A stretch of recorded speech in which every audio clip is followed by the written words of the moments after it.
After Octavian's defeat of Antony in the Battle of Actium and the conquest of Alexandria, Octavian returned to Rome to celebrate his victories.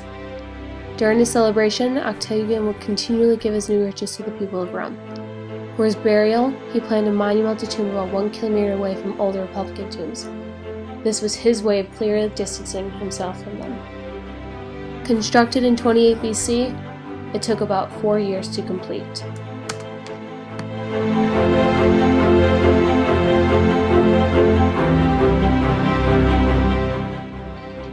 Possibly even near the tomb of Romulus, he selected a triangle of land naturally formed by the Tiber and the Via Flaminia. One reason for this placement could be that it would be the first site for Romans entering north into Rome.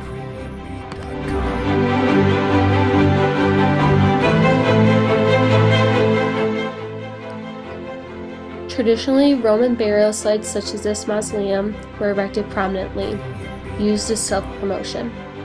It reached a total height of 40 meters, and on top stood a colossal bronze statue of Augustus. And while it was tradition to have a mausoleum, what made the architecture unique was how massive in size it was, the location near water, and the fact that he decided to create this early in his career.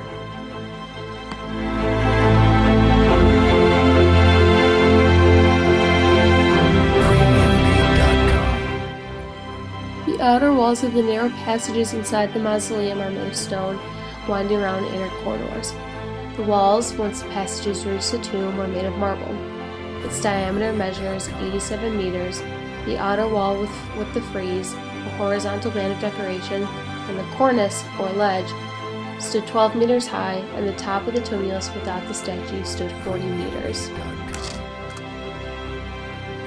At the entrance to the mausoleum, there were pillars or pilasters on which Res Gestae and the many accomplishments of Augustus were engraved. The entrance was flanked by 2 plain obelisks of red granite from Egypt.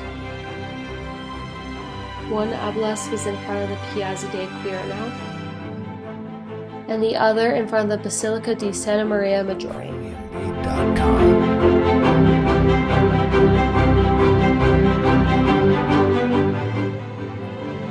The mausoleum embodied Augustus's political agenda. While being just a burial tomb, the monument was built where Octavian, forenamed Augustus, would be known for his military power when he and his troops would enter the city from the north. His burial site forever portrayed his public image of a man loyal to his society. He denied burial of his daughter and granddaughter because of their immorality.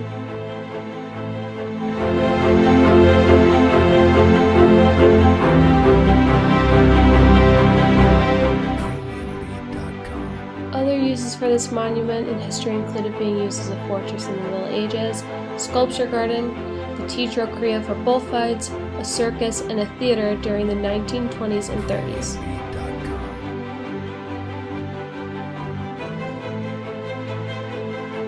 Currently today, restoration of the monument recently began in 2014.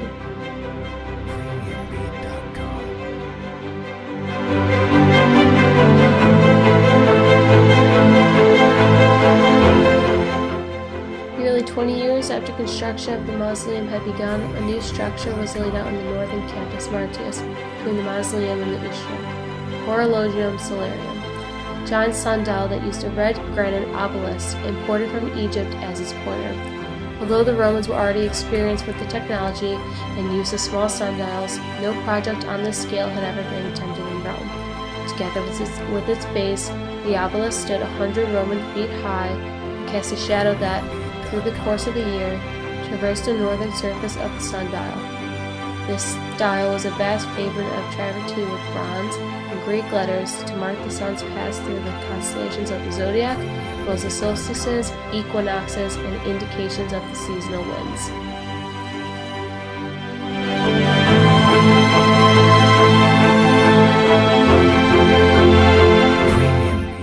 To make a Horologium Solarium, you need to see and chart the changing course of the sun. It is most convenient to do this by charting the changing course of the sun's shadow as an inverted reflection of the sun itself. Plant a stick in the ground as a gnomon, mark on the ground the changing course and length of its shadow through each day of the year. When the sun appears to rise in the east and move west, the shadow from the gnomon falls to the west and moves east. Augustus could even have the horologium constructed that its shadow could point to significant structures on significant days. Since the obelisk was the first or among the first of these monuments in Rome, its erection in the campus must have provided an unparalleled public spectacle for the inhabitants of the city. There have been arguments between researchers that suggest that the placement of the obelisks were to highlight other monuments around the campus.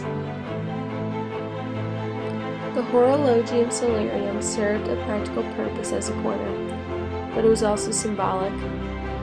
Obelisks served as statements of political power and as an expression of a ruler's ability to change the past, used as victory monuments and symbols of the elite. Their monuments employed hundreds of people and provided a public spectacle. Augustus's use of the obelisk at the Horologium Solarium made a statement about his ability to control time and space, but also served as a symbol of divinity and suggested Rome's role as the center of the universe.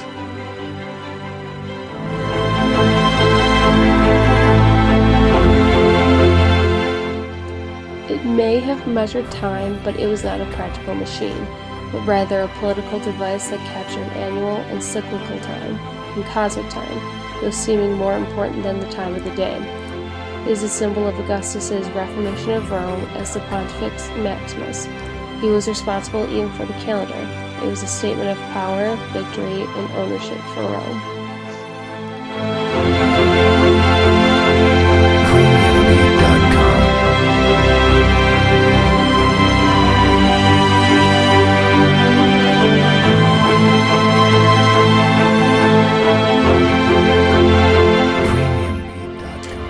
By moving obelisks into Rome, however, Augustus was not only introducing large-scale architectural monuments of foreign culture into Rome for the first time, he was also deliberately elevating himself above and beyond the conventional arena of competition among the great senatorial families. Since Egypt was now his personal province and possession, no member of any senatorial family could ever hope to compete with him on this level of display, even if they had been able to muster the finances and manpower to do so.